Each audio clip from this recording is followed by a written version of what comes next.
On parle du choix d'un prestataire cloud dans le cadre d'un projet d'intelligence artificielle. C'est ce prestataire cloud qui va fournir l'infrastructure nécessaire à l'hébergement des différentes données utiles au projet.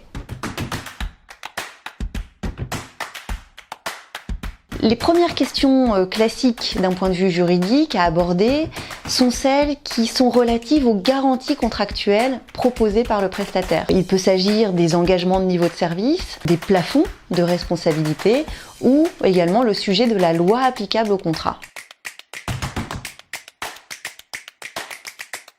Il faut également être attentif à partir du moment où on traite des données à caractère personnel au respect du Règlement général sur la protection des données, le RGPD. Le choix du prestataire cloud est à cet égard particulièrement important.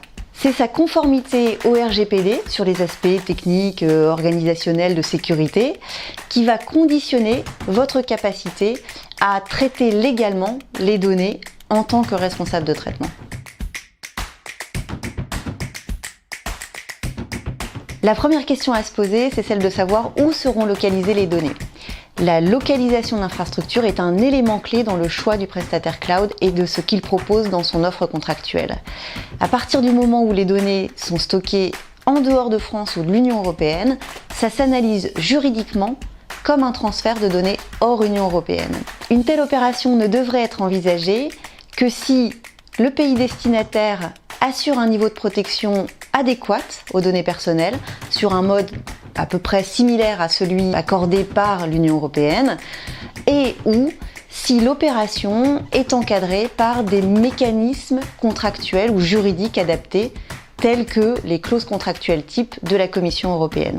La deuxième question à se poser, c'est celle de savoir qui accédera aux données chez le prestataire cloud que vous choisirez. En effet, il arrive que les données, certes, soient stockées dans l'Union européenne, mais que des personnes chargées, par exemple, de l'administration ou de la maintenance chez le prestataire y aient accès. Dans ces cas-là, on parle également de transfert de données hors Union européenne et les mêmes mécanismes de protection que ceux qu'on a vus précédemment devront être appliqués. Alors il y a un point de vigilance particulier concernant la réglementation américaine, et notamment le Cloud Act.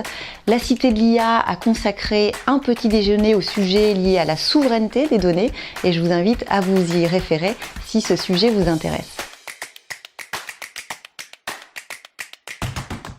La problématique des demandes judiciaires est également à prendre en compte.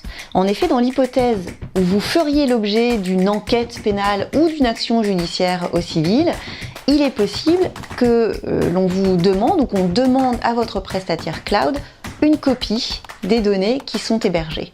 Ces demandes sont parfois soumises au secret judiciaire, ce qui interdit à votre prestataire de vous communiquer parfois les détails de ce qui lui est demandé, en termes d'autorité requérante, de périmètre de la demande ou même de qualification pénale ou civile qui sert de base à la demande qu'il a reçue. Or, c'est la localisation des données qui va déterminer la loi applicable aux demandes qui sont ainsi formulées au prestataire cloud.